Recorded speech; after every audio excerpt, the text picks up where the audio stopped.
Right, welcome to this review for the ORKS index cards here for 10th edition, Warhammer 40,000. Big thanks to Games Workshop for sending me a copy of these through the post ahead of time. I think they're an amazing job to have the cards all packaged like so. You can lay them out on the battlefield, it's got all the rules for you, so you don't have to flick through codexes and so on. So I hope this continues. We'll see what happens in the future as and when codexes come out, and whether they'll do these kind of scaled cards or not, we'll have to see. But they're a good job. So for discount 40k, do use that link in the video description below. It doesn't cost you anything to use it. It's for the OUTPOST based here in the UK. They're shipping to the United Kingdom and then much of the European Union as well. If you're able to use that link, it does help support the channel in a small way. We get vouchers for it, which you can then use to get more models for the armies for the channel. So when you expand your armies, it helps us expand ours on the channel, and in turn you can then see them on the battlefield. So link for them in the video description below. So the ORKS, been looking forward to this one. I've just played a game using the ORKS, so some of these cards are not in the order that they came. So I will go through them in no particular order. But the first thing I'll do is cover like the faction rules. ORKS look good enough. If you are an ORK player, do let us know what you think in the comments section. Have the ORKS improved? Are they good? Are they excellent, average, poor compared to other armies? Do let us know in the comments section. And I'm interested in going through this for working on my own ORK list. What's going to change, what units I'm going to drop out, what units I'm going to add in, things to change up. 10th edition is very different the way it plays. In a number of areas, there's some strategies that we'll talk about later on that are quite important to bear in mind when you're choosing your units. So we'll separate out the unit options, and we'll think about the rules first of all, just for ORKS. And bearing in mind 10th edition, I think you need speed, hard-hitting units, and units are able to grab objectives quick enough. So that's something to bear in mind to try and formulate an ORK force. So the army rule then. So you have an army rule for ORKS, and then you've got different detachments. Obviously there's only one at the moment, or one that comes in the box here. But army rule for ORKS, if your army faction is ORKS, then once per battle, at the start of the battle round, you can call a WARG. So bear in mind, you'll get that for the whole battle round. So if the start of, say, battle round 2, and you're actually going second, your opponent's going to go first, you can still call the WARG. You'll get the benefits of that through your opponent's turn, and then you'll get it on yours as well. So bear that in mind, because one of those benefits, for example, is ORK models from your army. It seems like all of them that have the ORKS keyword get a 5+ invulnerable save. So you could call the WARG, and it's actually your opponent's turn, but the 5+ invuln save is going to kick in, so you can use that as a layer of protection for your stuff. On top of that, ORKS from your army are eligible to declare a charge in a turn in which they advance, so very, very useful. And then it's +1 strength and attacks characteristics as well for ORKS units. The WARG's pretty good. Advance and charge, extra attack, extra strength, and the 5+ invulnerable save. There's a heap of good stuff. And you've got to time it right. And getting it right, because you've got to call it at the start of the battle round. So you've got to really try and predict what could happen and how to use it effectively. So the ORKS get that. Then the detachment at the moment is the WARG tribe. So it's very straightforward to me because they're really playing like Goths. Melee weapons by ORKS models in your army have sustained hits 1, so 6s pop extra hits basically in close combat, which is what I was running with Goths in 9th edition anyway. So it's quite a seamless transition here. A lot of these rules, they're very familiar kind of rules here to get the ORKS going. Then on to enhancements. These can be given to characters, up to 3 of them. Follow me, lads. ORKS model only, whilst the bearer is leading a unit, add 2 to the move characteristic of models in that unit. So boys, I moved 6 now, I believe can move 8. So yeah, it could be useful enough. Yeah. Okay. Then head whopper's kill chopper. So it's a melee weapon. Doesn't have exact extra attacks. It gets devastating wounds. 6s basically will turn the damage into mortal wounds, which could be useful enough if you've got a character with enough actual attacks coming through. And I guess you'd need to be like damage 2 or above to really get some good bite out of that one. Cunning but brutal. ORKS model only, whilst the bearer is leading a unit. The unit is eligible to shoot and declare a charge in a turn in which it fell back. which tactically is very useful. Yeah, it's just decent enough. And then Super Cyborg body. It's a 4+, feel no pain, which is very cool. So not bad on the enhancements. Then onto stratagems, and I was using most of these in the game I just played, which is a good sign. Didn't use this one though. Kareen, 1 CP. In any phase just after an Orcs vehicle unit from your army with the deadly demise ability is destroyed. That destroyed Orcs vehicle unit, if you roll a 6 for its deadly demise ability, so you have to roll a 6, you can use the stratagem on that unit even though it was just destroyed.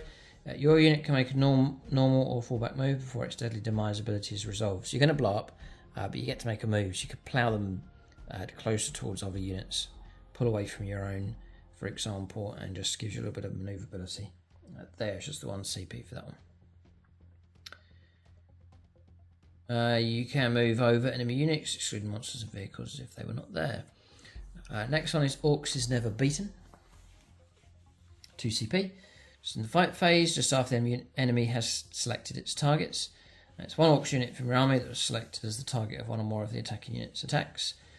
At the end of the phase, each time all of the unit is destroyed, then you get to fight basically before you're removed from place. There's no roll up for it, you just get it. Orcs can be soft if they're struck first, so that's a very, very useful stratagem. It's 2 CP though, but could be a game changer, you know, if you're able to strike back with a unit before they're removed from play. So that's a good one. Unbridled Carnage, which is basically 5+ to get the critical hits. So I think that's like your sustained hits, 6s to pop extra hits coming through. You can change it to 5+. You're sort of doubling the effectiveness of that. And that's just 1 command point. Use that a few times. Arda's Nails, which is shooting or fight phase. Orcs unit, it's -1 to the wound roll. You can't use it on vehicles or Gretchen. But again, helpful enough. Mob Brawl, in your command phase, 1 mob unit from your army that contains 10 more models and is not below half strength. At the end of that phase, whilst the friendly Orc infantry unit is within 6 inches, that unit can still be selected as the target of your stratagems, even if it's battle shocked. So I didn't really have that one, didn't use that one at all. And then here we go, which is basically an Orc infantry unit. You get an extra 2 inches added onto your advance and charge rolls, and to help Orcs try and get into close combat and strike first. That's very, very useful indeed. And indeed, deep striking, if you deep strike in, so Weird Boys teleported unit across the board, they turn up, play that, give yourself +2 to your charge. You're looking at like a 7-inch charge. With a command rear on standby, that turns that deep strike into likely enough that charge will go ahead. So stratagems seem okay for the Orcs. So far, they're all nice and straightforward, and they're looking solid enough. So what we'll do next is we'll take a look at the units here. And I think coming off the game, I'm going to be looking at combos. So what characters to put with what units, how to transport them, that kind of combination. So I've got a hard-hitting unit that's mobile. That's going to be so useful in a game. You've got a unit and durability. Units are going to survive well, fight well, move well. You're onto a winner if you're able to get that combination. So we're looking for that with Orcs, and how you can take a normal unit of something and then by a few tweaks like adding a particular character and you can just really enhance it. So on the lookout for combinations here for the Orcs. I've got an idea of a few that I'd like to do. What I'm going to do in this video is go through all the units as briefly as I can, just to keep the video as tight as possible. It's going to be a full review, this one, so we'll take a complete look at what's available. So first up, it's my old friend the Ripper. There he is. He can join boys and knobs. So you can't go mega knobs. Bit restrictive, but common sense. What you expected here. Boys and knobs, you can join with those. He gets an attack squid. Comes with a big chopper, which can be swapped out for a power claw. So, in and of himself, 6-inch move now, not 5, thankfully. Toughness 5, 4 up save, 6 wounds. The combi weapon will cover this once here. So it's anti-infantry 4+, devastating wounds if you can get it, but it's rapid fire 1, range 24, 1 shot, 5 to hit, so not expecting much from that at all. You got the twin slugger, range 12, 2 shots, twin linked, 5 to hit, strength 4, AP 0. The attack squid could just give you 2 extra attacks at 4s to hit, strength 4, AP 0, 1 damage. So, big chopper. I'll check out the profile for this now. 5 attacks, hitting on 2s, strength 8, -1, 2 damage. And then the power claw, which is what I will take, for him is 4 attacks, it's 1 less attack, 3s to hit, strength 10, -2, and 2 damage. Now he's only on 4 attacks, so he's a bit of a flop in that regard. But you do get the biggest and the best. When you roll a warg, until the start of the next battle round, add 40 attacks characteristic of models of this model's melee weapons. So 8 attacks. Which is alright, but it's just for one time, but just when he needs it, that is available. So 5+ invulnerable save. So one of the things with these is you could bury him inside a unit. The opponent's got to try and strip the whole bodyguard away and then get through to the character. And then meanwhile, you can be nipping away with his power claw. But on top of that, this is one of the reasons I think I'm going to still stick with the Ripper. Might is right. Whilst this model's leading the unit, each time model in that unit makes a melee attack, it's +1 to the hit roll. So if I'm running him with a bunch of knobs and they're hitting on 3s with their big choppers, I can add Ripper in and he'll get them to hit on 2s, which is, if you're rolling 2+ for anything, it's exceptionally reliable. So I think that's well worth doing. And if you go for 2s, 6s popping extra hits, you can get a blistering amount of attacks come through. So yeah, Ripper's fine. Worth it, I think, and I'll be able to find a nice home for him, probably amongst a knobs unit. Alright, next up's the Weird Boy. I'll call out all the stat lines for him. It's 4 up save, 4 wounds. So he's got Ed Banger, Precision Psychic Power, range 24, just the 1 attack needing 4s. Strength 6, -3, 1 damage. It's very tame, but it's Wild Energy. Whilst this model's leading a unit, add 1 to the strength and damage characteristic of this model's Ed Bang weapon for every 5. So if you could get like a squad of, say, 20 Orc Boys, there'd be an excellent bodyguard for him, and then he would be damage 5 and strength 10 for that one. And it's hazardous, that's alright. And it's also it is hazardous, yeah. Hazardous in here. If it contains 10 or more models, the weapon has a hazardous ability. But you can pick on a character, it's a quirky one, and you really could cause trouble, so it's not too bad.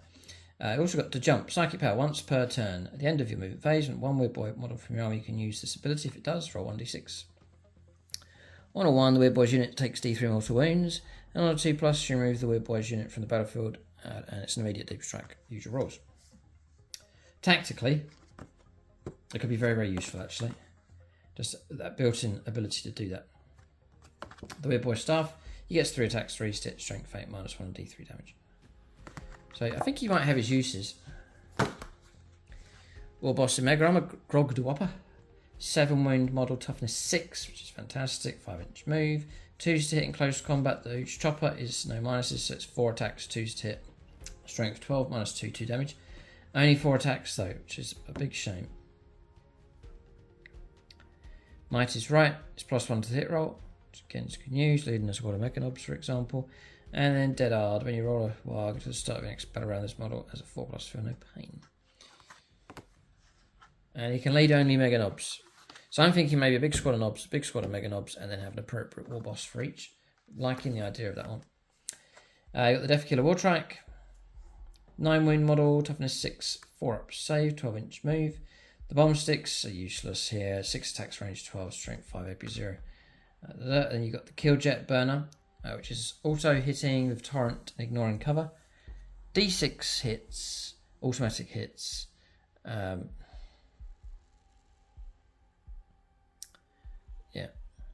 D6 auto hits, range 12, strength 5, -1 damage. Again, quite tame. And the Killer Jet, you can go for Cutter, so it's Killer Jet, which is the burner, or you can go for the Cutter, which is all good. It's strength 9, AP -4, d6 damage, sounds really good. You're trying to hit on 5+, so majority of the time I'm just going to miss. And then the Snagger Claw, the reason for taking him to close combat. Mostly, I think, 4 attacks at 3s to hit, strength 10, -2, 2 damage. So again, the actual number of attacks quite low here. Speed Boss, whilst he's leading the unit, each time all that unit makes a melee attack, so add 1 to the hit roll. Useful, stick him in a unit of Ikes. So then you've got High Octane Fuel, each time this model's unit advances, do not make an advance roll for it, instead to the end of the phase add 6 inches to the move characteristics. And 5+ invulnerable save on him. So yeah, he's alright. Amazing model. Okay. Next is Regular Boys. So there's not too much to say of these. You've got Breaking Heads. War Boss is leading the unit in your command phase. The first time battle shock test is failed. With ranged objective marker, you can choose to pass it or reroll the test. Sorry. There's some weapon profiles on a call out. They've kept their toughness 5. They have got the 5+ save. They are OC2, which is pretty good. The Knob is a separate profile here, which gives him an extra wound. So it's a 2-wound model, and that's about it. And then the weapons you can take, so it's all sorts of stuff. Big Shooter, Rapid Fire 2, Strength 5, AP 0-1 damage, range 36. Then the Combi Launcher, Anti-Infantry 4+, Devastating Wounds, Rapid Fire. It's not too scary though, just starts on 1 attack, range 24, Strength 5, AP 0. 5 to hit, Strength 5, AP 0-1 damage. The Rocket Launcher, which seems to be alright. A lot of stuff has been toned down, but the Rocket Launcher is still pretty good. Range 24, D3 attacks, but it is blast, so you could, at the right target, get multiple attacks come through. 5 to hit, it is still Strength 9, it's AP -2, and it's kept the straight 3 damage, which is potent enough. Regular Shooter, Rapid Fire 1, and then it's attacks of 2, base for that, 5 to hit, Strength 4, AP 0-1 damage, and the Slugger Pistol, which is a range 12 pistol, usual rules, or usual kind of stat line, nothing unusual. So the Big Chopper we've seen, I think, already. You're looking at Strength 7 on the Knob here for this squad, AP -1, 2 damage. And then the Power Claw is 3 attacks. Sorry, yeah, Chopper I want to do. Basically, it's coming in at Strength 4. To get to Strength 5, you need the Warg. And very usefully for the Orcs, the AP -1 has been kept, so -1 to your saving throw for Sluggers and Choppers. And the Power Claw will be 3 attacks and 4 Strength 9, -2 damage. So they're alright. They're not going to work miracles. You can take squads of 10 to 20. Yeah, and it talks about the different loadouts you can go for with them. Next is Knobs. We're a big fan of these 9th edition. I think you need to get more. So with the Knobs, you're looking at 2 wounds each. Just a squad of squad leaders, basically. 4+ save, though, with these ones. They're a bit better equipped. Whilst the War Boss is leading this unit, each time an attack is made, it's -1 to the wound roll. It's an easy one to forget, but -1 to wounds, just built into those. So then you've got Ammo Runt. Once to a battle, each Ammo Runt unit has the unit selected to shoot. You can use the ability. If it does so, then ranged weapons get lethal hit. So 6 is to hit, auto wound. So yeah, it could be useful enough. But I'm mainly taking Knobs here for close combat. For kind of a sledgehammer attack with these. Because you can give them squads 5 to 10. Squad of 10. Put Ripper in there, a War Boss, who give them +1 to hit rolls. So it can really boost up your Power Claws. Or it can make your Big Choppers hit on 2s, which I think is really reliable. So there's an immediate bonus there. They'll act as a good bodyguard, so your HQ can nibble away. Your opponent's got to work there all the way through these. There's some other units. I've got other units to add. We'll talk about that a bit later on. So yeah, Big Chopper. All the Power Claws. Whatever you want to go for with those. But I did enjoy using Big Choppers. Just for that incredible reliability, if you can get to 2s to hit, it's amazing. And you're still causing 2 damage. So I'm a very big fan of Knobs. Next is the Big Mech Shock Attack Gun. I have the model here. I could paint it up. He's lost some of the strangeness that he was before. 5 wounds, 4+ save, toughness 5. No built-in invuln. So the Shock Attack Gun is blast. So it's, again, multiple shots available if you fire at a large sort of infantry target. It's heavy as well. So if you sit still, you get +1 to the hit rolls, taking him to a 4+. But he's built in standard here is 5+ for hitting. D6 +1 attacks. Remember, it's blast. Strength 9 minus 4 and d6 damage. It's definitely potent enough. If you can get those hits, it's scary enough. The range is 60 as well. Fantastic reach. That is from one side of the board to the next, lengthwise. So it's excellent. And then close combat weapon. Nothing to say there. More Dakka. Whilst this model is leading a unit, when you make a ranged attack, you real hit rolls of 1. So yeah, helpful enough. So then you've got deranged assault in your shooting phase. After this model is shot, select an enemy unit that was hit. You have to take a battle shock test. Grot Assistant. Once for battle, after rolling and determining how many attacks, you can reroll the dice. And you just keep a Grot nearby and take him off when you've used that ability. So he's alright. He can lead boys, looters, and... Whoa, I didn't notice that. He can lead Mech Guns. Well, well, well. So the Mech Guns will bodyguard him whilst he's firing. Okay. It is interesting because you've got more Dakka. If you're making range attacks, you're now rerolling your hit rolls of 1. And orcs will take any kind of help with ballistic skill they can. If he's cheap enough, stick him in a battery of guns. They'll protect him. He'll be able to shoot. You'll give him reroll 1s. And you've got yourself a decent weapon that's not as volatile as it was. A nice high power, high damage weapon. And if he sits still, which the guns should be, he'll be hitting on 4s, rerolling his 1s, along with the Grot Guns, which hitting on 4s, potentially rerolling 1s. So, yeah, Big Mech shock attack gun, very cool. Flash kits, yeah, I had these pulled out to think, well, you could run with those, but you can't. So you might have to go with the Captain Badrock. I think it is would run quite nicely with these. I've had my eye on these. I think these are some of my favourite orc sculpts. They're utterly incredible. The sculpt, the paint job on them is fantastic. I think they'd look quite nice painted up for myself, but who knows? We might get some. I've always had my eye on them just for a bit of firepower support. The 2 wounds each, basically a knob, profile, 4-up save, toughness 5, move 6. Snaz guns. So range 24, 3 attacks each, so it's generous enough. 5s to hit those are a problem. So 1 shot in 3 is going to be hitting. Strength 6, -1, 2 damage. So it's alright. But they do get sustained hits 1, great. So any 6s to hit will pop extra hits, sorry. They are heavy, so if they sit still, you go up to 4s to hit. It's all of a sudden.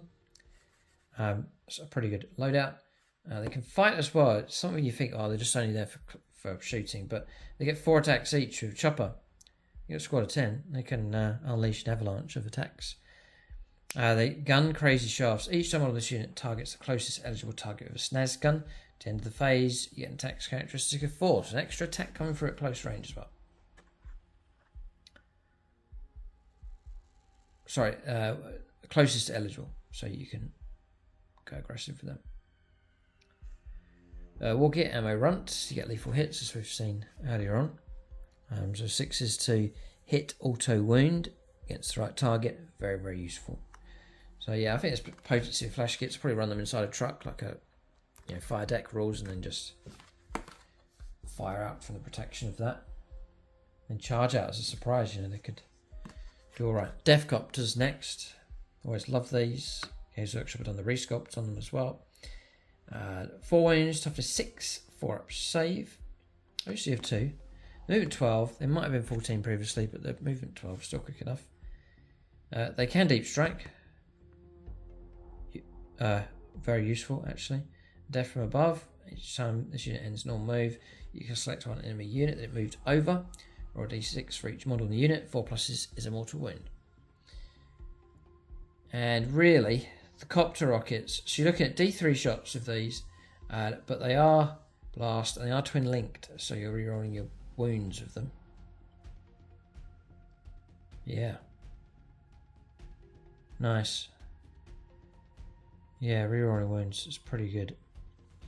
I'm wondering if I remembered that in the battle report. I'm starting to panic now. But twin linked, great. So you really fish for your wounds there with that, which is great up against like a really tough tank. Strength toughness 10, your strength 9, but you can hunt around for your wounds with the rerolls there. Strength 9 -2, and that straight 3 damage is potent. It really is good. You can go for the custom mega blaster, range 24, same range, 3 attacks, strength 5 strength 9 minus 2 and d6 damage. And again, that's a pretty good weapon. You got spinning blades, which is 6 attacks, 3 to hit, strength 5 AP, 0 1 damage. So yeah, against hordes and stuff, but you're just gonna scrape the sides of things like vehicles and so on. 6 up invulnerable save, again something that's easily missed. Squads of 3 or squads of 6 with these. Yeah, for every 3 models, you can drop a copter rockets and take that custom Mega Blaster. Death Dread. It is movement 8. I think it was movement 6 previously, so that's good news if they bumped it up. It's toughness 9, pretty good. 2 up save, amazing. 8 wounds, no damage profile, built-in 6+ invulnerable save. You can go for the shooty options with it, or you can go for all claws. I go for all claws. You get extra attack for each claw, so you start on 4 attacks, and then... Sorry, just chewing through this. I thought he was getting 8 attacks. I don't think he's going to get that many. You see, he comes with 2 dread claws as standard, right? You can, and then 2 big shooters. Let's say you take out the 2 big shooters, and then it says here you can swap them for dread claws. So in effect, I've got 2 dread claws, but I've taken 2 extra, not 4. So it says attacks characteristic. This weapon is increased by 1 for each additional dread claw the model is equipped with. So it's base of 4 attacks. It's not had 4. It's had 2. So he's going to get 6 attacks. If there's a wild going on, 7 attacks. 3 to hit, strength 10 minus 2, 3 damage. And then, oh, I see, right. It says stompy feet. They're not extra attacks. I guess that's if you're going for all shooting. You've got another option, nothing to fight with. You just use your feet, but you wouldn't. They're not extra attacks. So, I'm not sure about this one. And then, start the fight phase. Each time you're in engagement range of enemy units, they have to take a battle shock test, which is, it's okay. 6 up invulnerable save. I think I can talk about points now because it's all live. But he's coming in at 150 points. Just don't think he's worth it. Right, okay, so yeah, I think it's a shame. Death Dread's one of my favourite models for Orcs, but I think he's low impact now compared to what it was previously. And I've been talking about hard hitting, which is not really, and then I've been talking about fast. It's certainly not fast, so I'm not sure about the Death Dread. Mech Guns. They're still cheap enough, about 45 points.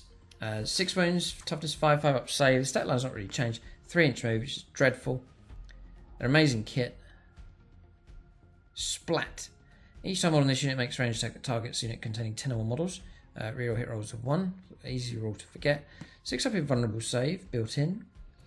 The Grot crew can scratch away in close combat. We're interested in these profiles. It's 1 to 3 mech guns in the battery, so you can take the individual ones, useful. You can take batteries of 3. So for example, you can run 3 of these, stick the big mech in there with a shock attack gun. The options are bubble chuckers, custom mega cannons, and tractor cannons. So the tractor cannon is anti-fly 2 plus 2 swim flyers, whatever it is. Devastating wounds as well if you do get that 6. Range 48, just the 1 shot though, needing 4s. Strength 10, minus 2 and d6 plus 1 damage. The other is the Smasher Gun. I think that's the standard one. Yeah, it's got Smasher Gun, blast weapon, range 48, d3 shots. Force to hit, strength 9, minus 3 and 3 damage.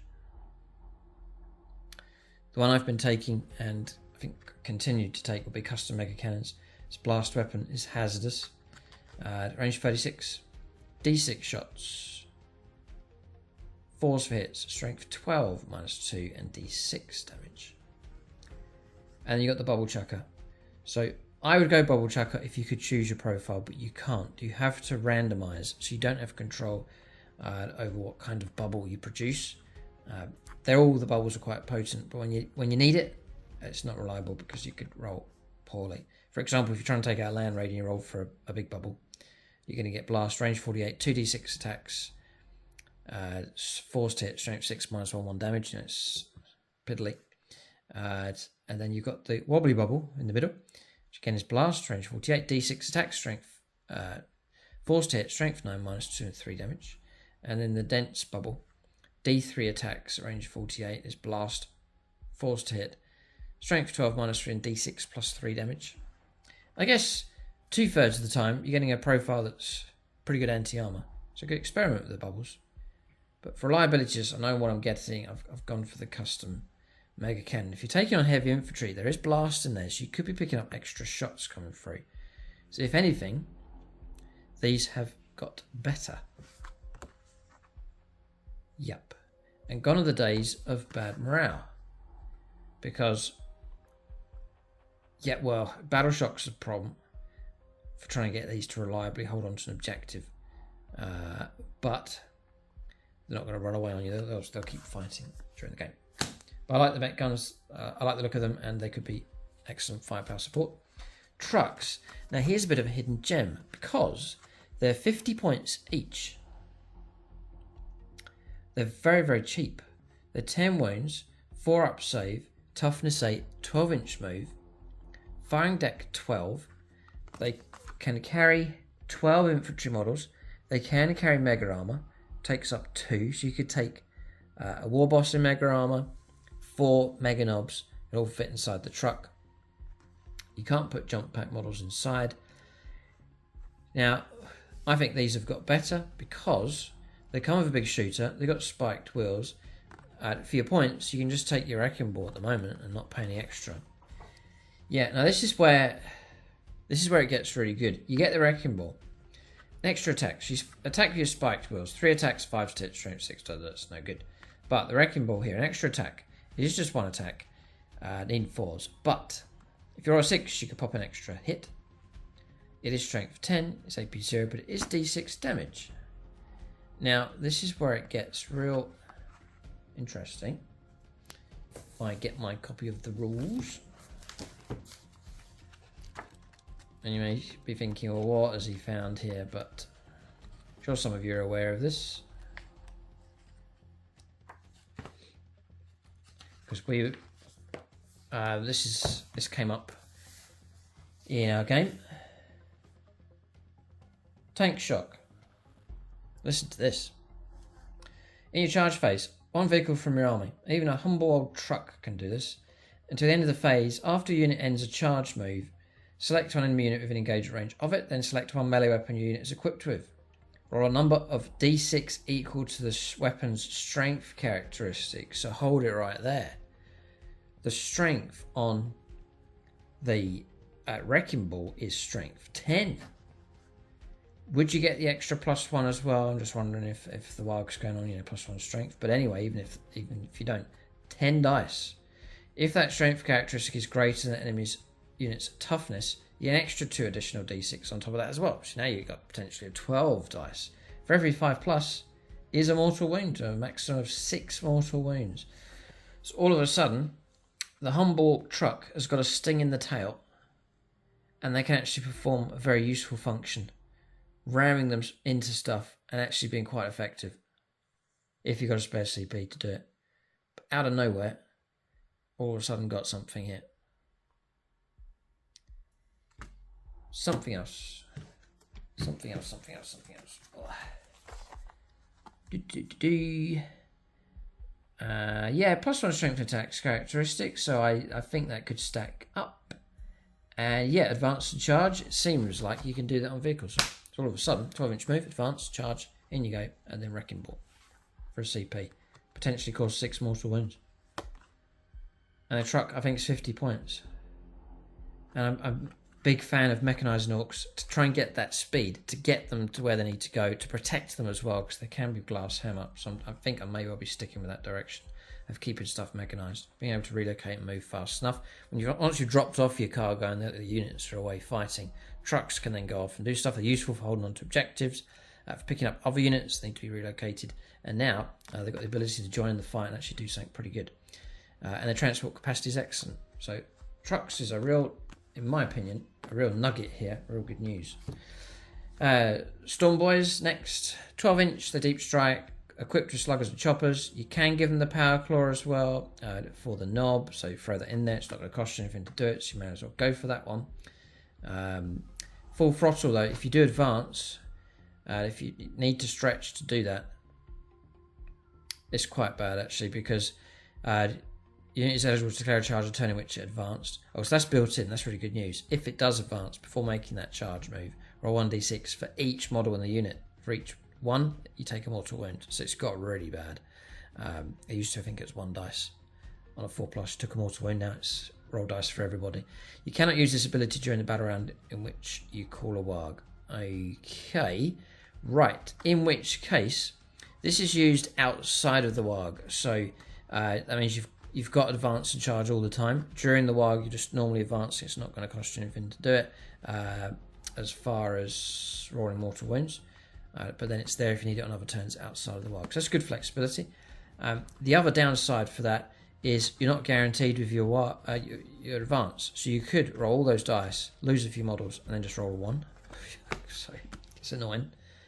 But I'd sort of maybe try and avoid that, using it during the game, and just make use of their deep strike and their 12-inch move, and try and rely on that. And rely on this as well, if you're deep striking. Here we go. Deep strike, give them +2 to their charge, 7-inch charge, command rear on standby, and in they go. Squads of 10. 5 or 10. Can't go bigger. I'll take a power claw on them. That's the Stormboys. I think it'd be useful enough, probably cheap enough as well. So yeah, Stormboys are an option. Flexible option for sure. Yeah, in the deep strike, you've got the cheap enough unit, drop them in, you can use them to grab and anchor objectives. Table quarters if you need that, for say a secondary, for example, so they have their uses. Mech Guns. This is how I want to build on one of my tough, hard-hitting units to be transported across the board. Mech Guns. Squads of... Oh no, I was going to run a squad of 10. Well, you can't.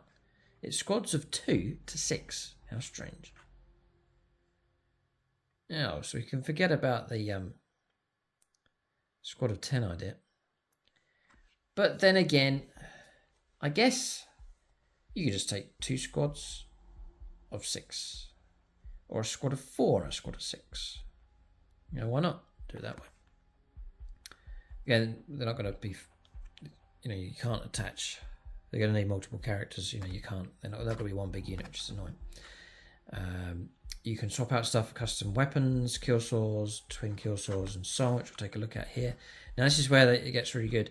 The stat line we know is solid, but this is the rule here. Crumping time during the battle round in which you call a warg. So, you know, time it right.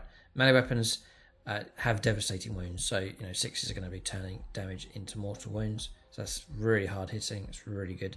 And then you've got nice solid unit here. You've got toughness 6 on these, amazing. So guardsmen with their bayonets wounding on 6s, 2 up save, 3 wounds. They're real damage absorption with these guys. So the combi weapon, if you take that, it's anti-infantry 4+, devastating wounds. Sounds really good, but it's a low caliber. It's rapid fire 1, just the 1 attack, range 24, 5 step, strength 4. You've got the custom shooter, which is 4 shots, extra 2 there for rapid fire 2. So loads of Tactica, range 18. So kill saws. A regular kill saw is 2 attacks, just 2.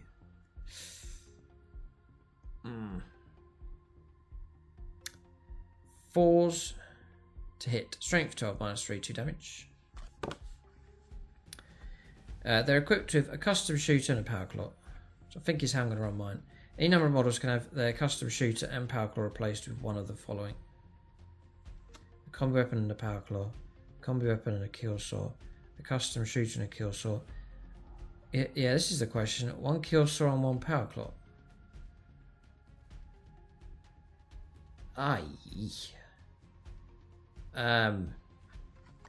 I think you have to choose one or the other.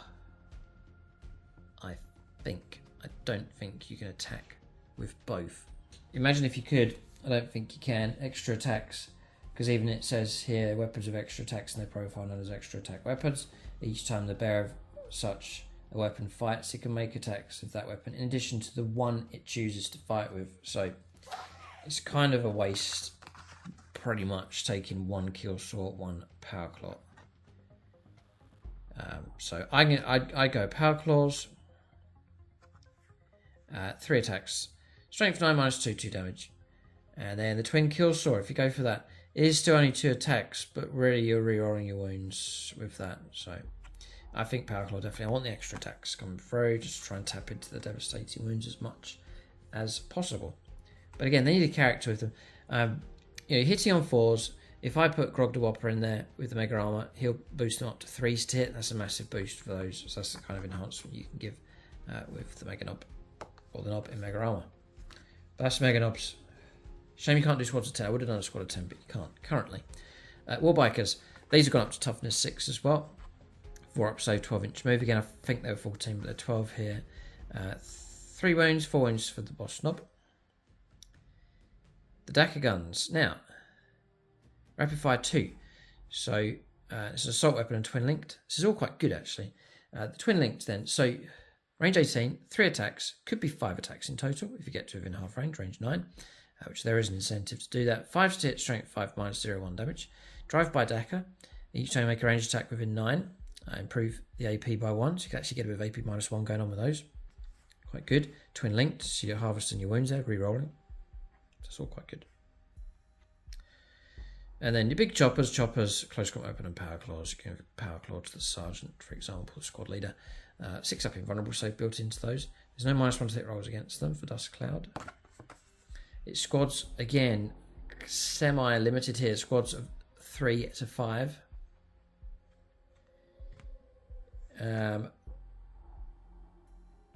Slug and chopper for the boys, and then the knob taking a power claw, which will give them his 3 attacks.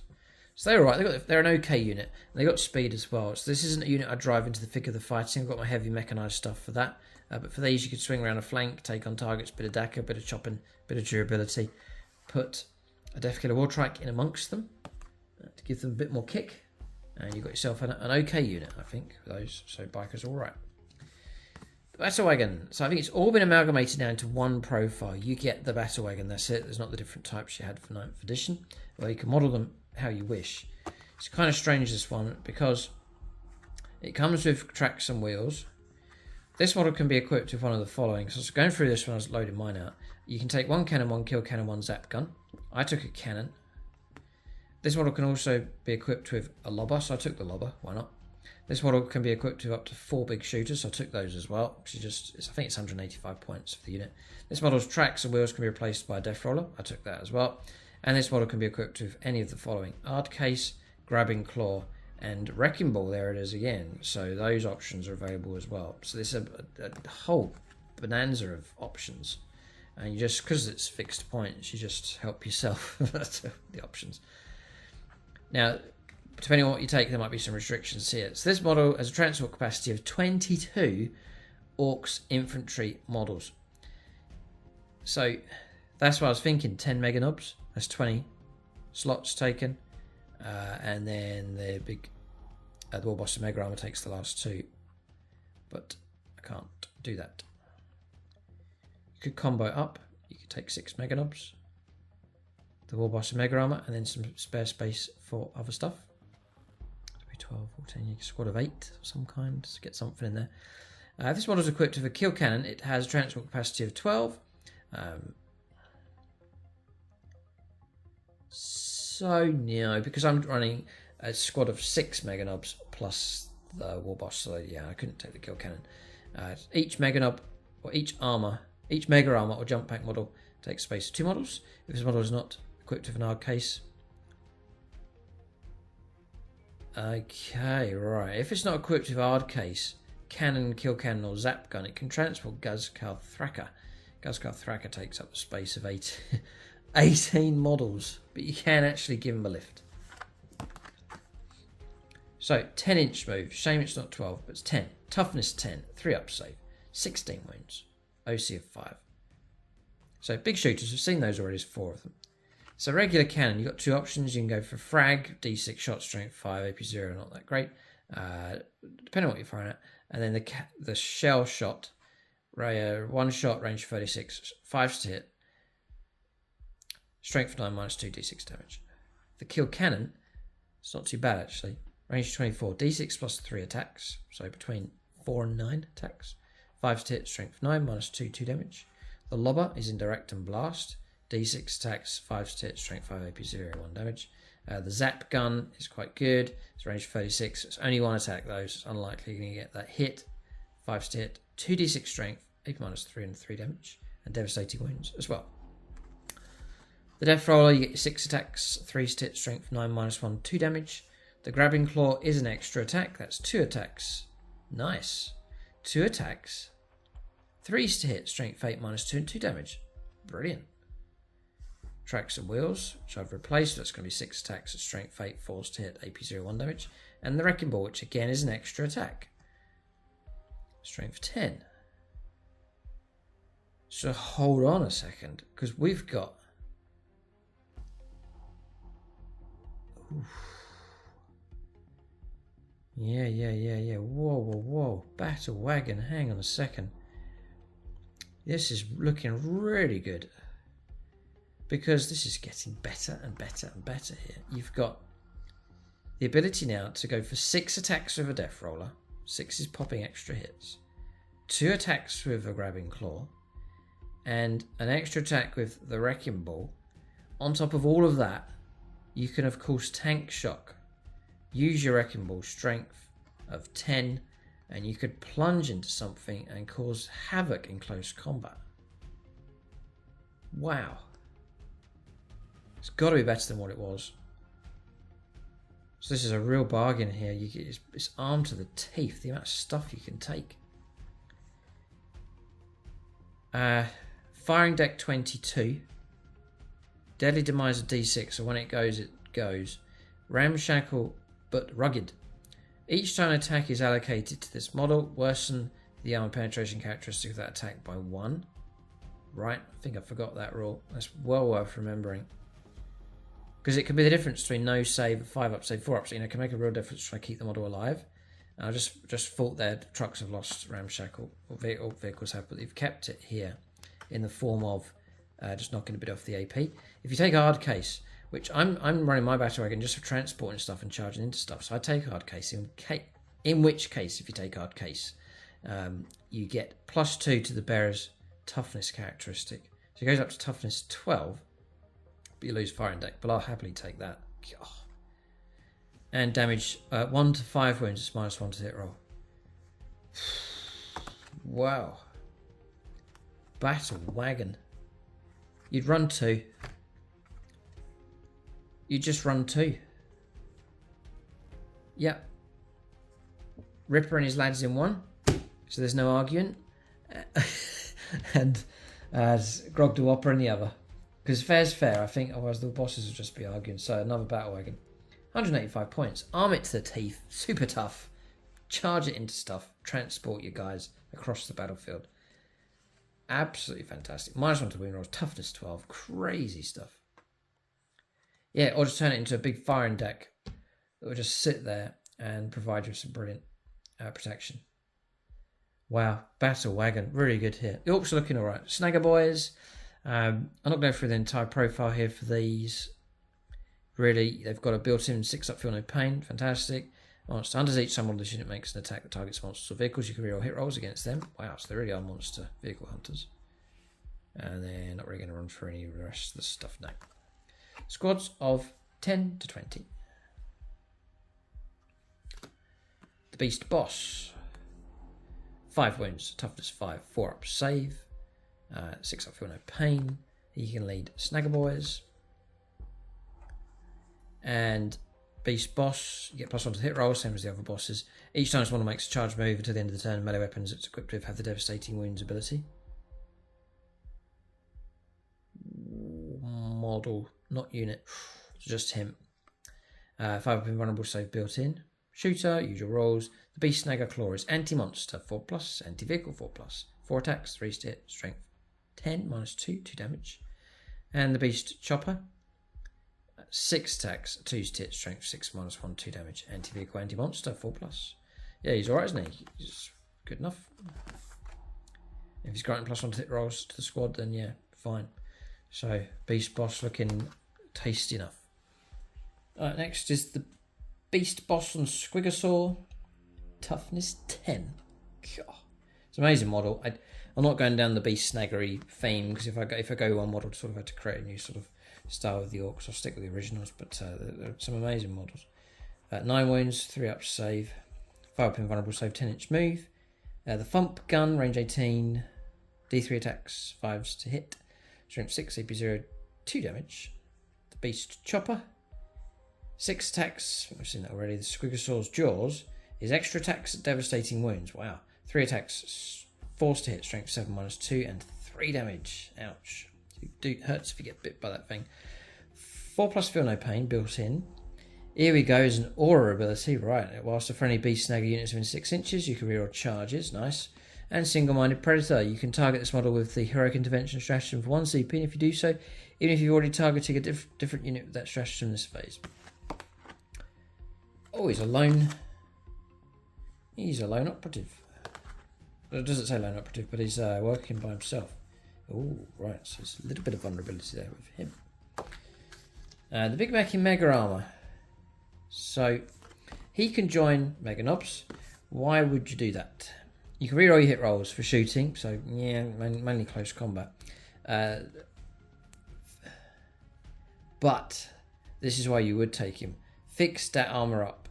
Whilst this model is leading a unit, in your command phase, you can return a destroyed bodyguard model to that unit. That's mightily useful. If they're in the thick of the fighting, the ability to put stuff back on the board, especially like a whole Mega Knob, is very, very good.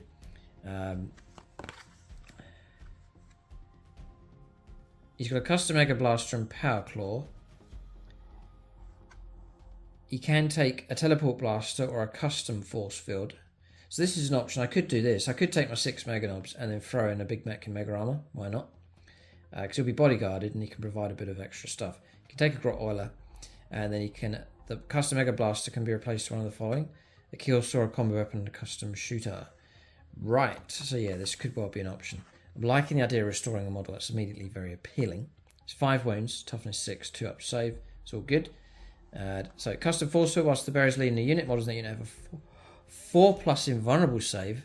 Whoa, golden nugget. Wow. Well, 4+.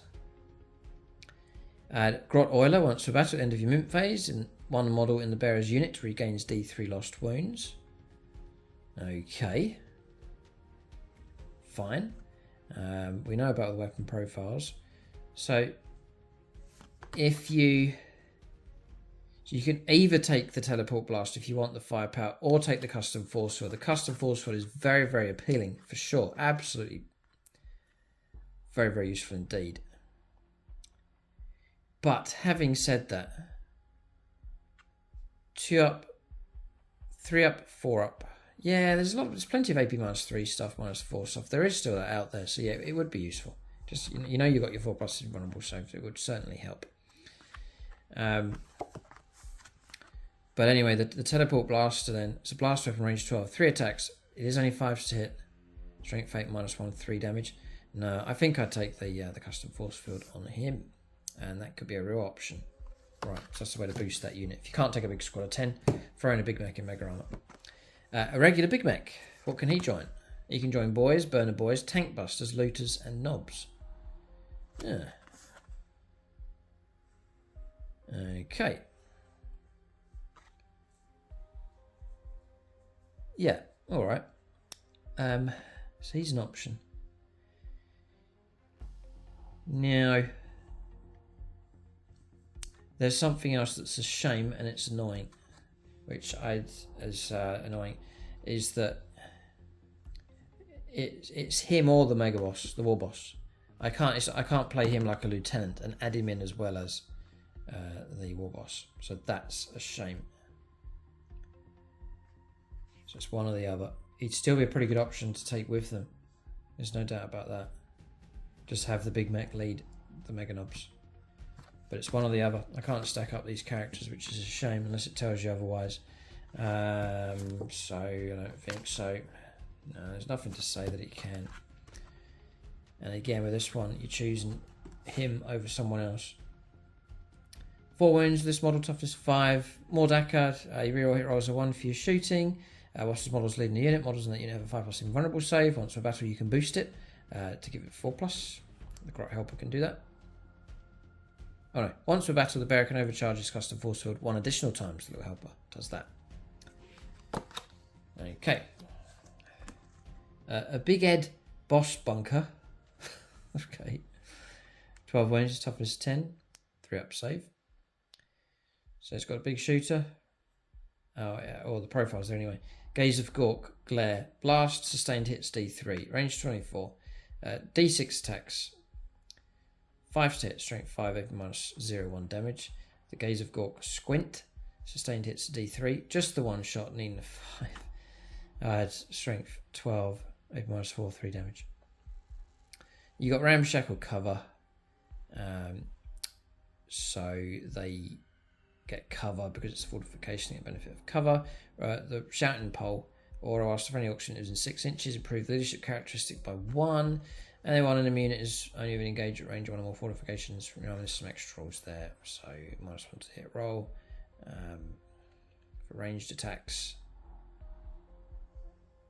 yeah. So, all right, I'll try and keep rolling here. Blitz a bomber. I've got the bomber painted up. I wonder whether to bring it back. All depends on the bomb, I guess. Toughness 9, 3 up, save 12 wounds. The Boom Bomb. Each time this model ends a normal move, you can select one enemy unit during that move and roll. It moved over. You select an enemy unit and roll 1d6 and a 4+. The unit takes d6 mortal wounds. There's half a chance the bomb will work. Okay, it's 50-50. Not good. So then what about the Dakar? The big shooter, twin super shooter. Right, so it's got 1 twin super shooter, which should be 4 shots. Rapid fire 2 should be 6 shots. Sustained hits 1, 6 is popping extra hits. Twin linked. It's 5 to hit, strength 6, AP minus 1, and 1 damage.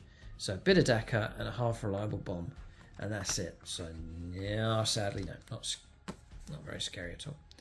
The Boom Dakar Snazwagon. 9 wounds, toughness 7, 12-inch move, dust trails. Whilst enemy unit is within 6 inches of this model, each time model on that unit makes an attack. Minus 1 to hit roll. Whilst you're within 6 inches. Yeah, okay.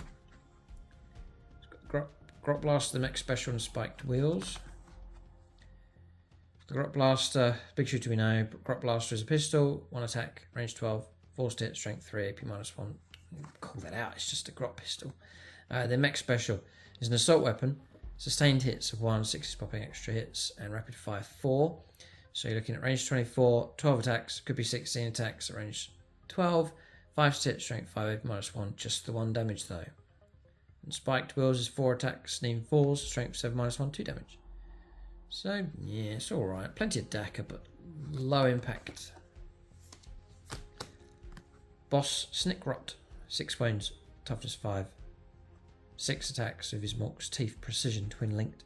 2 to hit, strength 6, minus 1, 2 damage.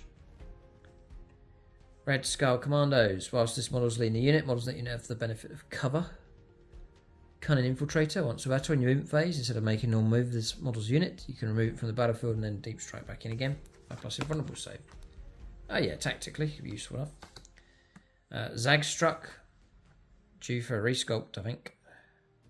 Sticking with some Stormboys, that'd be pretty cool. You can join Stormboys yet. He's an epic hero, but he can still lead them, that's fine. Deep Strike, Finna Pain 6 up. Drill Boss. Whilst this model's leading the unit, each time a model in the unit makes an attack, it's +1 to hit rolls, he's acting like a boss. Plummeting Descent. You can reroll charge rolls made for this unit in a turn in which you'll set up on the battlefield from reserves. 5+ invulnerable save for him. And the Vulture's Claws and Chopper is 6 attacks, 2 to hit, strength, fate minus 2, and 2 damage. But like a power claw hitting on 2s. That's about it. I'd imagine he should be cheap enough. Burner Boys. Useful now potentially because you can move a vehicle and then disembark from it. So you can ambush stuff quite effectively with them, or indeed fire out of an open top, your deck with them. So really, the burner is ignoring cover and torrent, range 12, d6 auto hit, strength 4, AP 0, 1 damage. So it's low impact, but there's lots of attacks, and you got Overwatch as well to bear in mind.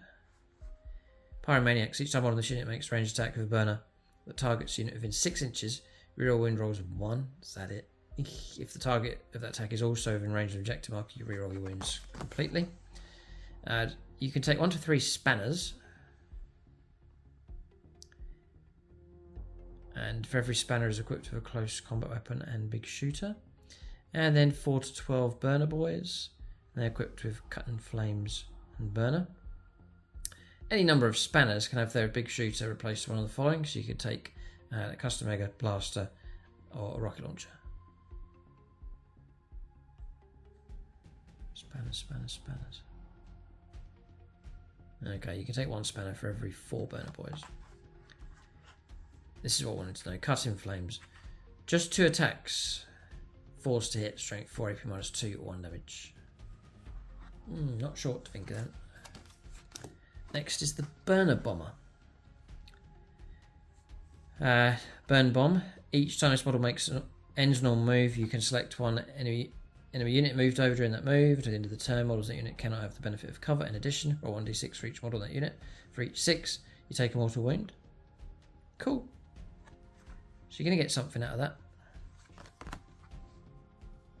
It's equipped with twin big shooter, twin super shooter, and a Scorcher missile rack. Twin big shooter, we've covered. The twin is just a big shooter, but twin link, reroll on your wounds. The twin super shooter is the same as before. 4 attacks, could be 6 within half range, but twin linked. And the Scorcher missile rack is blast, ignores cover. 2d6 attacks at 5 stit, strength 5, minus 1 damage. So I think it's mildly better. It is better, I think, than the Blitzer bomber. Because you've got chances of picking up mortal wounds, perhaps more reliably. And plus all this extra stuff. That one's better. I'm more tempted to take that one. The Dakar Jet is basically for each time this model makes a ranged attack, each successful hit scores a critical hit. Okay.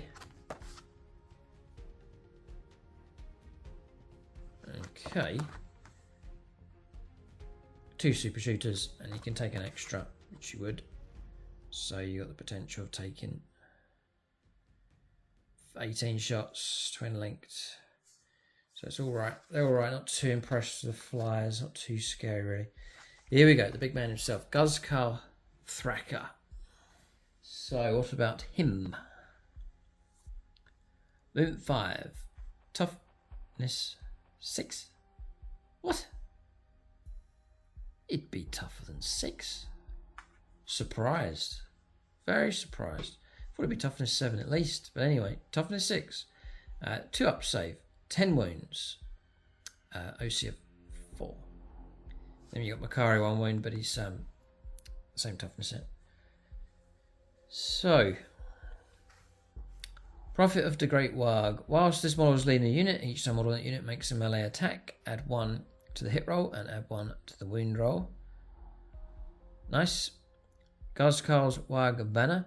Whilst the friendly Orcs unit is within 12 inches of Makari, if you've called a Warg this battle round, melee weapons equipped by models in that unit have the lethal hits ability. And then invulnerable save on Guzkar's 4+, Makari it's 2+. You cannot reroll invulnerable saving throws made for this model. So, interesting. So, Gork's Claw. 6 attacks needing 2s. Strength 14 minus 3, 4 damage. Then Makari's Stabber is devastating wounds, but it's not even worth reading out. It's just 1 attack. A piddly little attack. Now, he can lead Meganobs. And he has to be a Warlord. Okay. And that's about it with him. So, yeah, he's alright. I wouldn't say he's utterly amazing, he's good. Hopefully he's not an exorbitant points cost. Next is the Gorkanov. I'd love to bring this back, especially now with 10th edition vehicles being pretty good. 20 wounds, toughness 12, 8-inch moves, it's not the slowest, it's not bad. Deathstorm Mega Shooter, 20 attacks, 5 stit, strength 6 minus 1, strength 6 minus 1 AP, rapid fire 10, so you could get 30 shots, nice, but really it just means 10 hits. So it sounds really impressive, but it's not much. The rocket launcher, we've seen the profile for that one. The Scorcher, I think we've seen strength 5 AP minus 1 on that one. Doing big shooter we've seen. And then close combat. 5 attacks with the Claw of Gork. 3 hit, strength 18, minus 3, 6 damage. 6 damage. Or you can sweep 15 attacks at 3 to hit, strength 8, -1 and 2 damage.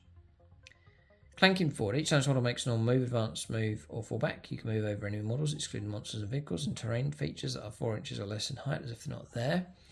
And then big and stomp. Each time this model makes a melee attack, if you've called a warg this battle round, add 1 to the hit roll. Nice, you could hit on 2s. Wow. 1 to 7 wounds remaining. It's a tough, solid unit. Has it got built-in one? Yep, 6+. And it tells you all it's equipped with.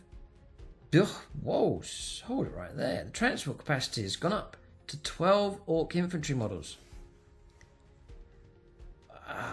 Right. Wow. Yeah, well. Right, this model has a transport capacity of 12. So, right. I'm just thinking, Gut Ripper with 10 knobs himself, all squeezed inside the Gorkanaut. They can all get in there technically. Something to bear in mind. It's going to attract attention, but what a way to ride. Nice. Gorkanaut. Very interesting. It's an 8-inch move. It's slower than a truck, but way tougher and pretty deadly in combat. Next is the Gretchen squad. I'm not going to go through their profile here. They're just going to be a cheap cannon fodder unit. Runtford, or Runt, Herd. They have a toughest characteristic of 2. Thieving Scavengers at the start of your command phase. Roll 1d6 for each objective mark you control. That's 1 or more units from your army with this ability. And a 4+ you gain CP. I was thinking, harvest CP. How useful. Little things. 1 or 2 Runt Herds, and then 10 to 20 Gretchen. Oh, objective holding CP harvesters. Interesting. The Hunter Rig. 16 wounds, toughness 10. Heavy Lobber, Sticker Cannon, Butcher Boys, Savage Horns and Hooves, and Saw Blades. They can transport capacity of 21 Snag 8 infantry models. The Heavy Lobber, range 48 d6 shots, 5 to hit, strength 6, -0, 1 damage. 2 damage, sorry, blast and heavy indirect fire. The Sticker Cannon, just the 1 shot, 5 to hit, strength 12, -2, 3 damage, range 12. 2 up against vehicles, anti-vehicle 2+. Snagged special roll, which is here, and then anti-monster 2 up. Each time a unit scores a hit against an enemy monster or vehicle until the end of the turn, if the bearer selects that unit as a target of a charge, add 2 to charge rolls. Right, sort of pinning it down ready for the charge, quite cool. Melee weapons, Butcher Boys. There's extra attacks, anti-monster, anti-vehicle 4+. 4 attacks, 3 to hit, strength 5, -1 and 1 damage. Savage Horns and Hooves, 4 attacks, 4 to hit, strength 8, -1 and 3 damage. Wow. And then Saw Blades. There's extra attacks, by the way, and Lance, +1 to the win rolls on the charge. Wow. And there's Saw Blades as well, which is 6 attacks, 3 to hit, strength 10, -1 and 2 damage on top of that. So it's not harmless sailboat. It's armed to the teeth here. Deadly Demise D6, be careful when it blows. 6 up, feel no pain built in. Firing deck 21. Bailout, boys. If this transport is destroyed, you can reroll the dice to determine if a disembarking unit takes mortal wounds. Cool. Good transport, can fight as well. Captain Badrock, said about using him earlier on. 6 wounds, toughness 5, 3 up save. You can fire his the Ripper. Oh, named after the war boss. Standard shots is heavy and sustained hits of 1. 3 attacks at range 24. 5 for hits, though you could be on 4s if you sit still. Strength 7, -2, 2 damage. Or the Ripper, supercharge. Sustained hits of 1. Hazardous heavy. 3 attacks, 5 to hit, strength 8, -3 and 3 damage. Wow. Whilst this model's leading the unit, each time a model in the unit makes a ranged attack, you reroll the hit roll. Fantastic. Any reroll hits for orcs is so useful. So that's amazingly good. So Captain Badrock, yeah, is one to take for sure. Dead glowy ammo. On enemy infantry units within 6 inches of this model, subtract 1 from the toughness characteristic of models in that unit. Strange one. And then 4+ invulnerable. And yeah, you can join and lead flash kits, which if he's cheap enough, I would be mightily tempted to do. Next is the Kill Rig. Same kind of profile. It's got a Wort Tower here. Hazardous Psychic Torrent. Range 24, D3 attacks. strength NA, and then sorry, ballistic skill NA, sorry, because it's torrent. Strength 12, AP -3 and D6 damage. Everything else is the same. Spirit of Gork, it's Fire Deck 11. Spirit of Gork. Start of the fight phase, you can select one friendly Orcs unit within 12 inches of this model, roll 1d6, and 1, take d3 mortal wounds, on 2 to 5. You add 1 to the strength for characteristic and melee weapons equipped by models in that unit. On a 6 to end the phase, add 1 to strength for characteristic and melee weapons equipped by models in that unit, and those weapons have lethal hits. Killer cans should be a little bit tougher now with the new updated rules for vehicles. 3 up save, 5 wounds, toughness 6. If they're cheap enough, it's tempting too. They are still 6-inch moves. They are slow, so they don't really fit what I'm looking for. Slow moving, not so good at all. You can take the can shooter and the can claw, and then you can swap out the can shooter for Grotzuka, rocket launcher, and Scorcher. So Scorcher then range 12. Ignores cover, torrent, D6 auto hit, strength 5 minus 1 damage. Useful in Overwatch as well. The rocket launcher we've seen. The Grotzuka is now range 18, D3 plus 3 attacks, 4s for hits, strength 6 minus 0, 1 damage, and the can shooter, which is really a big shooter, with devastating wounds though. Yeah. Okay, and rapid fire 2. And the can claw, so 3 attacks for these.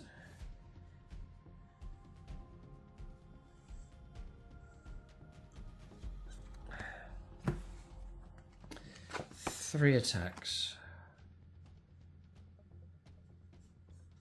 Orcs.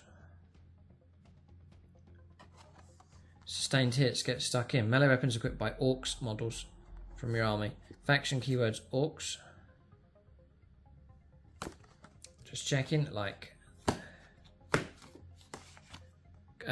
kill rig, vehicle transport, psycho, beast, snagger, kill rig. Doesn't say Orcs in there, so I think the references to Orcs across here, faction keywords. If that is so, then 6s pop extra hits in close combat even for these killer cans, correct me if I'm wrong. And then again, faction Orcs, so you're looking at advance and charge, 5+ invulnerable save, +1 strength for attacks even for these. Correct me if I'm wrong. If that is the case, then that's a nice boost for them. I think you do. So yeah, that would very much help. So they're not bad, killer cans, they're alright. A shooty power trip. Each time this unit is selected to shoot, you can reroll 1 dice. On a 1, the nearest other friendly Orcs unit within 12 inches and visible to the unit suffers D3 mortal wounds. On 2+, to the end of the phase, ranged weapons equipped by models in the unit have the ignores cover ability. Yeah. Okay, if it's there if you need it. Strange one. It's 3 to 6 killer cans, so that's the size of what you can go for. And you can take any of the following. You can swap out the big the shooter for Grotzuka, rocket launcher, and Scorcher. Okay, possibly, yeah. Commandos. I have the new models. Haven't painted them yet, tragically. I wonder how useful they'll be. So usual kind of stat line for Orcs here. You're going to get infiltrators and stealth. So -1 to hit them, and they can deploy in. Tactically, it could be very, very useful. And a little bit of fight in this unit here as well, because you've got 9 commandos in the boss knob. They've got sluggers and choppers. The slugger and chopper can be replaced. The boss knob can take a big claw, a big chopper or a power claw. I take the power claw as modelled here. Amazing, incredibly good sculpt from Games Workshop. This whole set is one of the best Orc sculpts I've ever seen. They're amazingly good. Up to 2 commandos can each have their slugger and chopper replaced with a special commando shooter and 1 close combat weapon. Okay. 1 commando slugger can be replaced with a breacher ram. It runs through all of the options you can go for. You can take a bomb squig and distraction grot as well. So I'd fully load them out, especially now with the points being fixed. An extra wound for the knob. So burner we've seen. The special commando shooter. Range 18, 4 attacks. Strength 5 minus... Sorry, 4 attacks, 5 to hit. Strength 4, AP 0, 1 damage. The rocket launcher we've seen. Slugger. Big chopper. Breacher ram. Just the 2 attacks. 4s to hit as well. So, strength 9 minus 2, 2 damage. And the power claw and so on we've seen. Sneaky surprise. Each enemy units cannot use the fire overwatch stratagem to shoot at this unit. Right, cool. Distraction Grot. Once per battle. You're in your opponent's shooting phase before making a saving throw for a model in that unit. It can deploy the Distraction Grot if it does to end of the phase. Models that unit have a 5+ invulnerable save. That could really help them out. And then Bomb Squig. Once per battle. After this unit ends normal move, you select one enemy unit within 12 inches of this model, roll d6. On 2+, the enemy unit takes d for mortal wounds. For a Bomb Squig, cool. Place a Bomb Squig token next to the unit, removing it when it's used. Alright, so they're an okay unit, and tactically useful enough. The Custom Booster Blaster. Just they come on their own now, they're individuals. The Riveting Decker. In your shooting phase, after this model has shot, select one enemy unit hit by one or more of those attacks made with a rivet cannon. To the start of your next turn, that enemy unit is suppressed. While a unit is suppressed, each time one of the unit makes attacks, subtract one from the hit roll. Spiked Wheels, and then Burner Exhaust. Ignores cover range 6, twin linked, 2d6 auto hit, strength 4, AP 0, 1 damage. The Grot Blaster is a pistol, so that's not worth even calling out. And the Rivet Cannon as an assault weapon, rapid fire 3, 6 shots, range 36, 5s to hit. Strength 8, -1, and 2 damage. So that's alright, not bad for firepower support, not bad. And that sound is a thunderstorm, not thunderstorm, but the rain hammering down outside. Looters next. I've avoided these. I wonder if they're any good now. Their weapons are sort of a medium-like caliber. So they used to be a go-to unit for orcs down through the editions. You can take 1 to 3 spanners, which you can equip, take in custom mega blasters and rocket launchers, and then 4 to 12 looters. 1 every 4 can be a spanner. I'm just going to look at the main gun, which is the Death Gun. Is range 48, brilliant range. It's not bad. 2 attacks. Why? 6 to hit though. Oh, okay. I guess like they're trying to handle something that's really too heavy for them, and it's even more unreliable. But 6 is for hits. It is heavy, so you're going to try and sit still with it. You could get an extra attack as well at range 24, rapid fire 1. Strength 8, -1, 2 damage. That's our loot. Each time one of this unit makes a ranged attack, reroll hit rolls a 1. If that attack targets a unit that's in range of an objective marker, it's reroll of the hit roll instead. So, yeah. Okay. Mad Dot Grotsnick. Boys, Burner Boys, Tank Busters, Looters, Knobs. Slugger. Power Claw. So the Power Claw for him is sustained hits of 1. 4 attacks, 3 hit, strength 9, -2, 2 damage. The Urti Syringe is an extra attack, precision, anti-infantry 4+. 1 attack, 3 hit, strength 2, -0, 1 damage. Built-in 5+ for no pain. Mad Doc, whilst this model's lean a unit, models in the unit have the 5+ for no pain ability. And then 1 scalpel short of a med pack. Whilst this model is leading the unit, that unit is eligible to declare a charge in a turn in which it fell back. Okay. The Megatrack Scrapjet. The wing missiles recover. It's got rocket cannon first of all. Blast weapon, range 24, d6 +1 attacks. 5 to hit, strength 9, -2, and 3 damage. Wow, that's a good weapon. Really is a good weapon, that one. And the wing missiles, range 24, 1 attack. I suppose you got 2 of them. No, it just says wing missiles. You just get the 1 shot. 5 to hit, strength 9, -2, and 3 damage. And the nose drill, 4 to hit, 4 attacks. Strength 8, -1, 2 damage. Drill through. Each time sort of ends a charge move, select one enemy unit with engagement range of it and roll 1d6. On 2 to 5, the enemy unit takes d3 mortal wounds. And on a 6, it's 3 mortal wounds. A regular little cheap mech. 4 wounds on him though. You can carry a custom mega slugger. It's a blast hazardous weapon, range 12, d3 attacks, or more, depending on what you're shooting at. 5 to hit, strength 8, -2, d6 damage. It's crazy. Yeah. He's got a wrench and a custom mega slugger. He can be attached to boys, looters, mech guns, interesting, knobs, and tank busters. and the wrench can be replaced with a kill saw.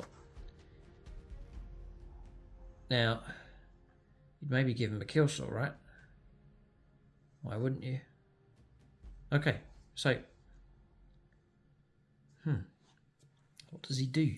Whilst this model is within 3 inches of more orc vehicles, this model has the lone operative ability. Right, it's just more difficult to target. He is a leader though, yeah. And at the end of your movement phase, you can select one friendly orcs vehicle unit within model within 3 inches of this model. That vehicle regains D3 lost wounds. At the start of the next movement phase, each time that vehicle makes an attack, add 1 to the hit roll. Each model can only be selected for this ability once per turn. So you can join Mech Guns and make them +1 to hit rolls. Yeah. Interesting. Mech could be useful enough. Ooh, hold on a second.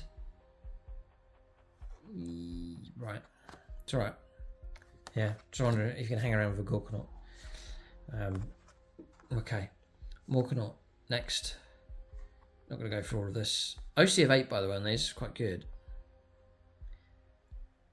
Yeah. Big and shooty. Each time this model makes a ranged attack during the battle round in which it called a warg. It's +1 to the hit roll. Quite good. The Chloric Orc we've seen. The Custom Mega Blaster we've seen. The Custom Mega Zapper is range 36. D6 +3 attacks. And it's blast. 5 to hit. Strength 10. -2. D6 damage. It's not a bad weapon at all. Rocket Launcher we've seen. Twin Big Shooter we've seen. So that's the options of him. If you want a bit of firepower as well. Yeah, which is mighty tempting. It's potent enough. There's bound to be armoured targets now to try and deal with. Moz Rog Scrag Bad. It's epic hero. Feeling pain of 4+. The bigger day is. Each time this model makes an attack that targets a monster or vehicle, add 1 to the damage characteristic of that attack. Each time this model makes an attack that targets a Titanic unit, add 2 to the damage characteristic of that attack. Wow. The Hungry Chomper. Each time this model declares a charge at the end of the turn, each time this model makes an attack, an unmodified successful wound of 5+ scores a critical wound, 4+ invulnerable save, and the Thump Gun we've seen, the Big Chopper's Jaws, devastating wounds and extra attacks, 3 attacks, in 3s, strength 7, -2, 4 damage, whoa, and the Gut Ripper, anti-vehicle, anti-monster, 4+, 6 attacks, in 2s, strength 7, -1, and 3 damage. So he's a brute in close combat. Good unit. A knob on a Squisher Squig. 10-inch move, 5 wounds, toughness 7. Just Big Chopper, I would give him 5 attacks here. The Smasher Squig Jaws is extra attacks as well. 2 attacks, 4 to hit, strength 6, -1, 2 damage. Lots of close combat attacks for these. Feeling pain of 5+ as well. The Hog Boss. Whilst this model is leading a unit, each time a model in that unit makes a melee attack, you can add 1 to the hit roll. Fantastic. And then hunt them down. During the battle round in which you call a warg, this model's Big Chopper has the anti-monster, 3-up anti-vehicle, 3-up abilities.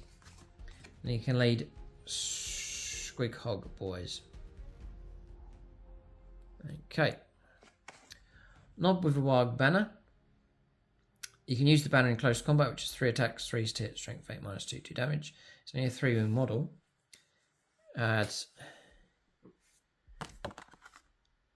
Again, there's nothing saying I can put him into a unit and still have other HQs. So it's him or something else. It's annoying.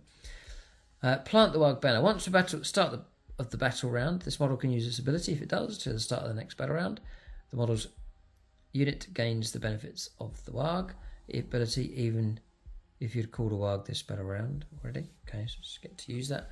And the boss is watching. Whilst this model is gaining the benefits of the warg ability, has a 4+ invulnerable save and an objective control characteristic of 5. Next is the Pain Boss. Toughness 5, 4 wounds.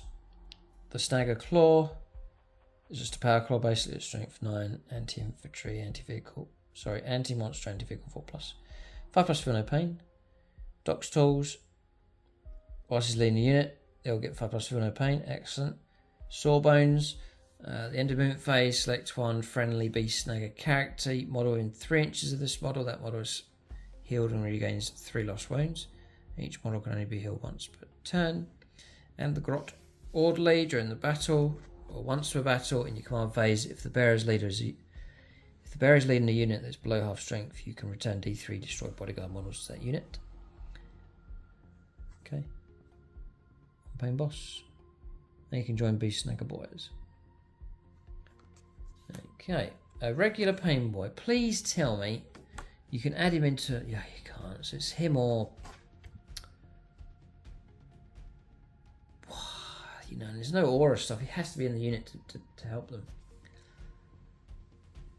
He's got power claw rules. He's got an earthy syringe, which doesn't do very much. Tool. Doc's tools. Whilst this model's leading a unit, models in that unit have a 5+ feel no pain.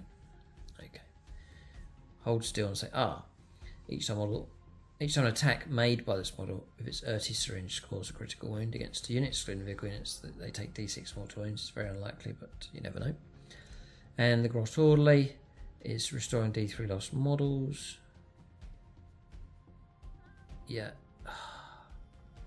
That's a shame. It's a shame you can't.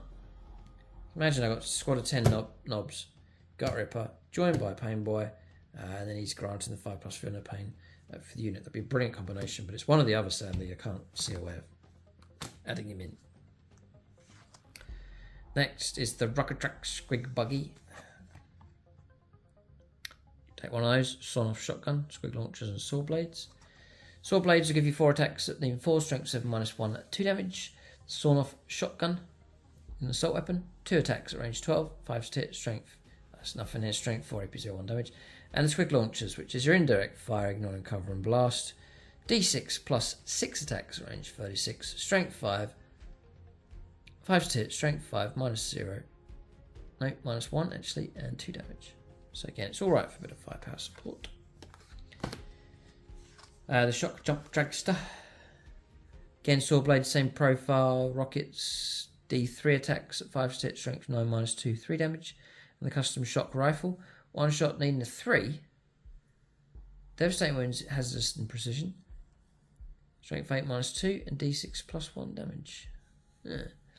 And then Shock Tunnel. Each time this model is selected to advance, you can remove it from the battlefield and set it up again anywhere on the battlefield. It's more than 9 inches away from enemy models.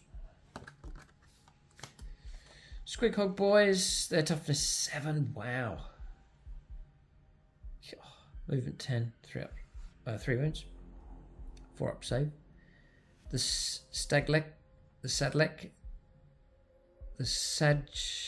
Sadlegit weapons is assault weapon range 9, 1 attack, force for hits, strength 3, AP 0 1 damage. The Sticker is an assault anti-monster anti-vehicle 4+ weapon, range 12, 1 attack again, needing 5+, strength 5 -1 2 damage. And melee weapons, the Squig Hog Jaws and Saddle Legits. Sorry. Saddle Legits. Saddle Gits. Come on. Extra attacks, 3 attacks, need 4, strength 6, -1 2 damage. And the Sticker, anti-monster, anti-vehicle 4+ lance, so +1 to the win roll on the charge, 3 attacks, need 3s. Strength 5, -1 2 damage. God, it's all kicking out 2 damage. Nice. Wild Ride, a built-in at 5+ feel no pain, which is great. You can ignore any or modifiers to the unit's move characteristic and to charge rolls made for the unit. And the Bomb Squig is your D3 mortal wounds on a 2+, which can be useful enough. And for every 3 you can take a Bomb Squig, so yeah, that could be useful enough. And you can take squads of 6, 3 or 6. The Stomper, which has had a poor run of things in recent editions, can transport 22. 30 wounds, toughness 14, 10-inch move, 2 up save. So it's tough enough, but can it dish out scary firepower? That's what I want to know, because it really has struggled. Wild Effigy, whilst the friendly auction is in 12 inches, each time I take a battle shock test, add 1 to the roll. Stomping forward, each time this model makes a normal move, advance or fallback move, it can move over models, excluding Titanic and terrain features, 4 inches or less in height, as if they were not there. And then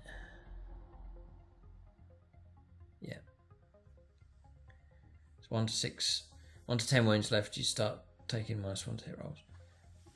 And -6 from your OC. OC control is 12. If you damage it, drops to 6. So big shooter we've seen, Def Cannon then. Here we go. This is a chance to try and do well. 3d6 attacks.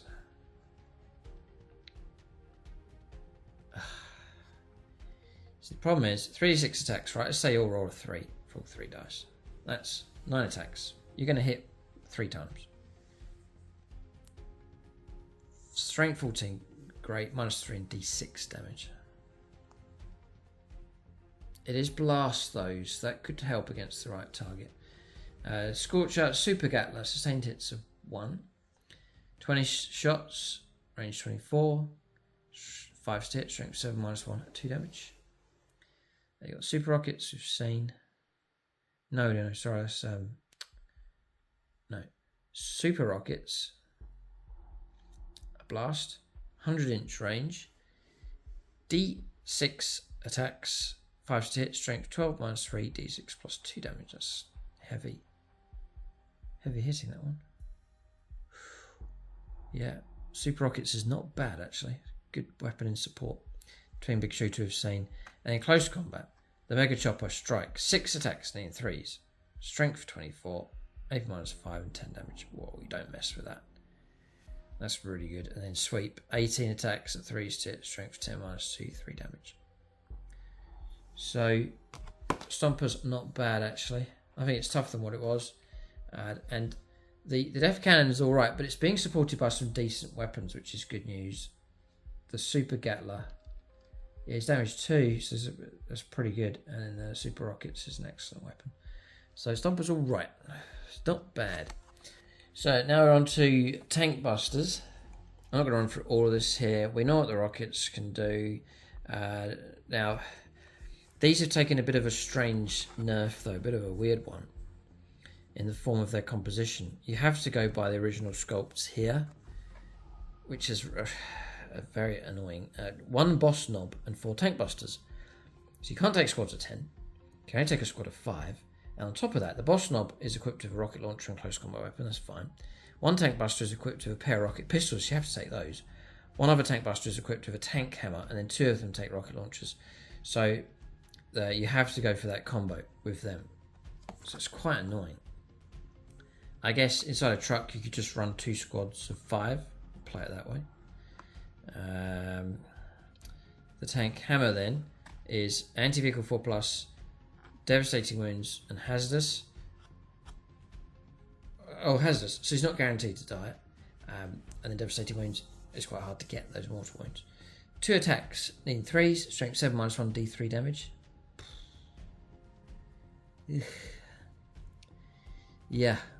Now, you get tank hunters. Each time model in this unit makes an attack, targets a monster or vehicle, add 1 to the hit and to the wound roll. Well, that's looking good. So now his tank hammer, for example, is looking at 2s for hits, and usually 5s to wound becomes 4s to wound, something like that. So that's helpful.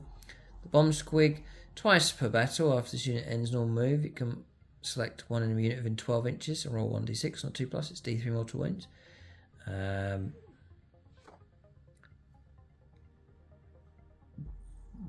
You just get 1 bomb squig, I think. Place. Oh no, sorry. It says here, designer's note. Place 2 bomb squig tokens next to the units. You do get 2 to use up during the game. So yeah, they're alright.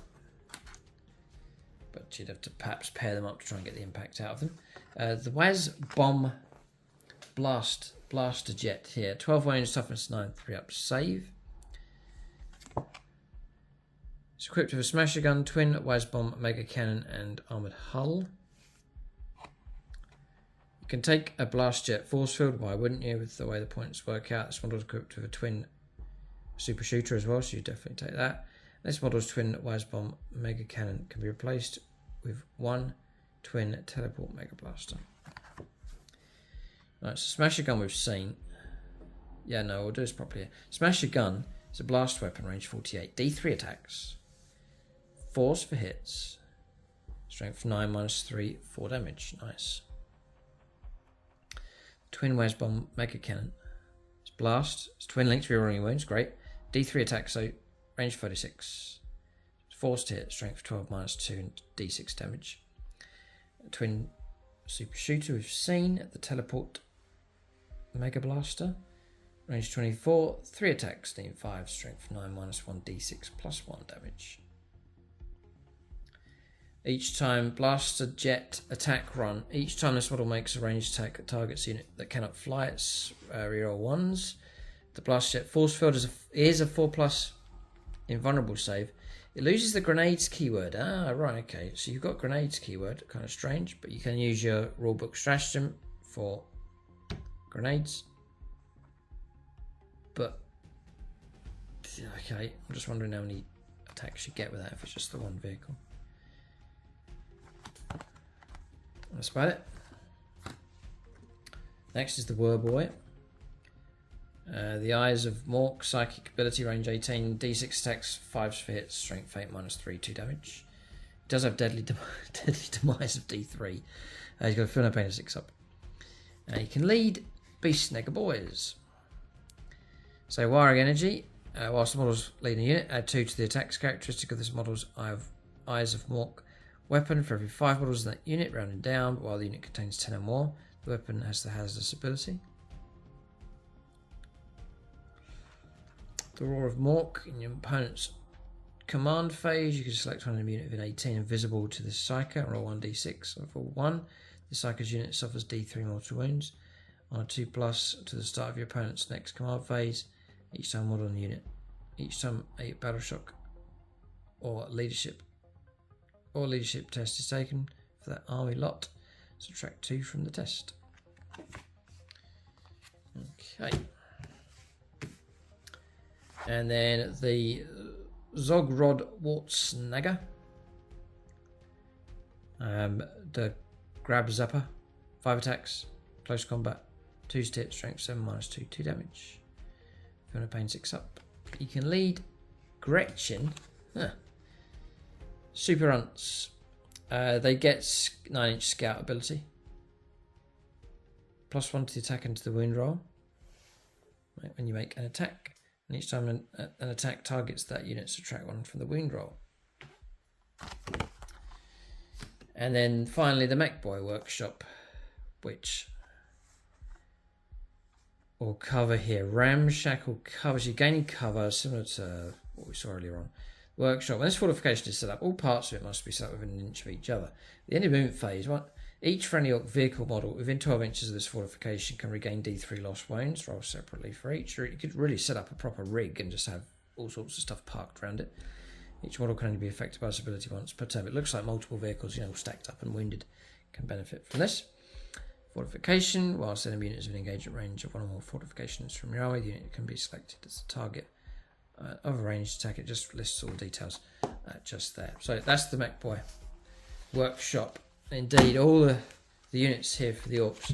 So my verdict for the orcs: their standard rules seem solid enough. I wouldn't say they're the most powerful faction, but there's plenty to work with.